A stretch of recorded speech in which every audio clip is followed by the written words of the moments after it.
Friendly Chemistry, Lesson 18, January 9th, 2017.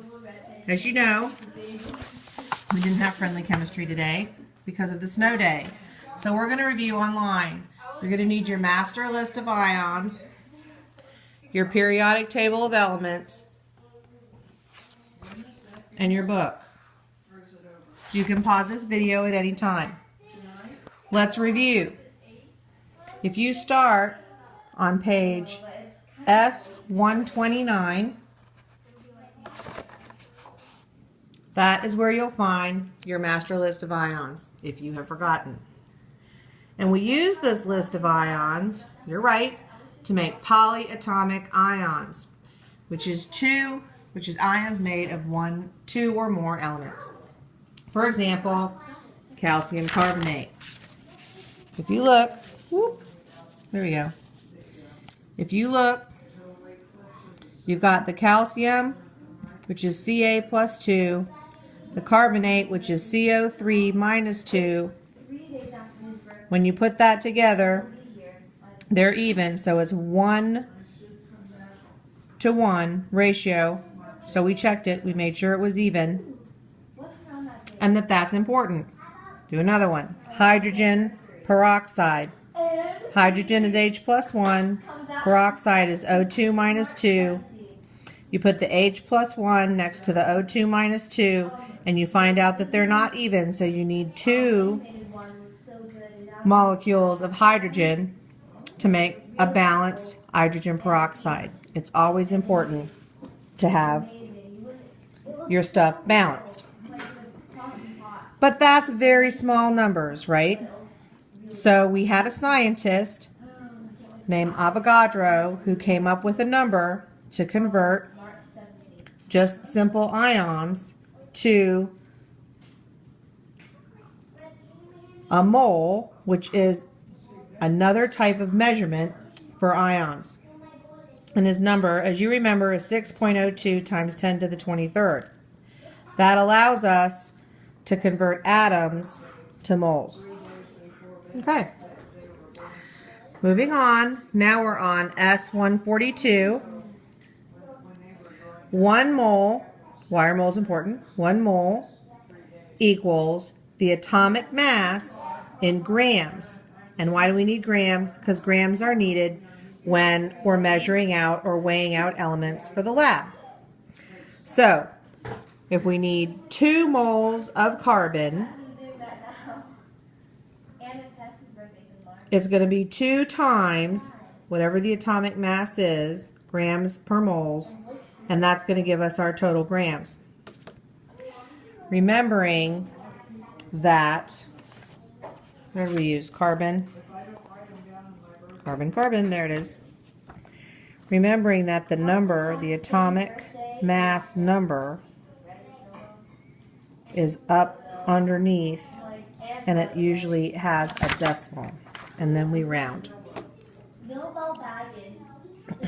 So 12, that's calcium. I didn't give you carbon. I was like, that doesn't make sense. There we go. Where's my carbon? There it is. So carbon's 12.011 times 2. Where are we? Is about 24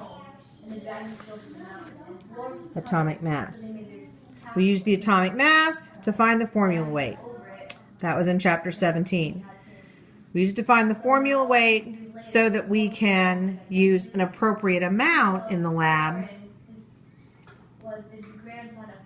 and it can tell us the number of grams. So if you're going to do like sodium hydroxide, now I'm on page S149, if you want to look there. You take the sodium Na plus 1 plus the hydroxide, which is OH minus 1. You put them together, NH plus 1 and OH minus 1. 1 mole of each equals, so you've checked that. You know it's balanced. Then you separate it out, each different element, the sodium, the oxygen, and the hydrogen. And since there's only one of each of those, in here. It's going to be 1 times the atomic mass, which you look that up on the periodic table of elements. You add those masses together and you end up with the formula weight. All of this that we've talked about should be familiar to you because this is all review, and we would have reviewed that today. Now we're going to talk about chapter 18, which is finding the percent composition.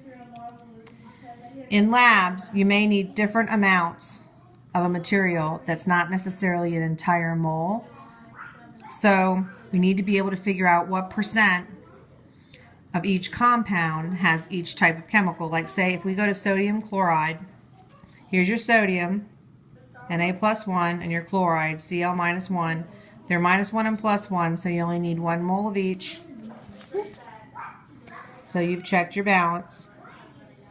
Then you find your weight, 1 times 23, 1 times 35.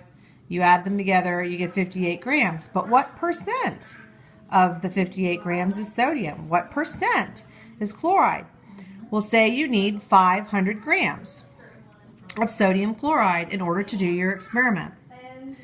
And you know a mole is 58 grams. And you have to get them out separately.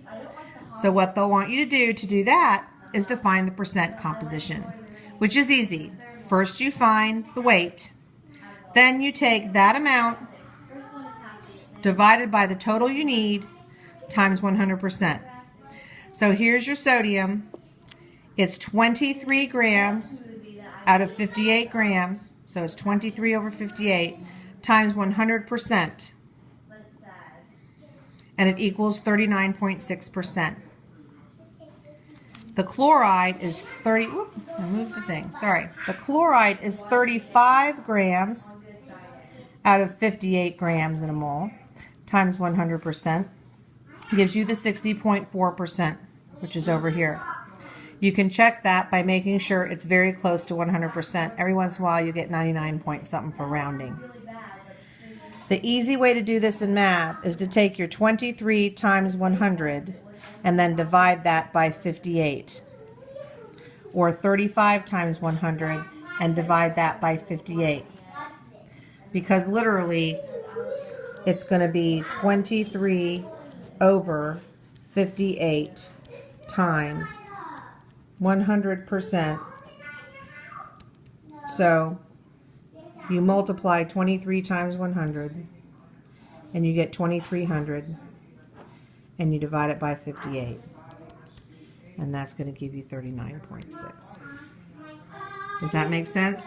I hope it does. That makes it really easy so you don't end up with extra decimal points. So then, in order to get the total number of grams you need for your experiment, you take your percentage. You've decided that sodium is 39.6%. You multiply it by the total you need, and you end up with the grams. Then you take 60.4, which is your chloride, we decided.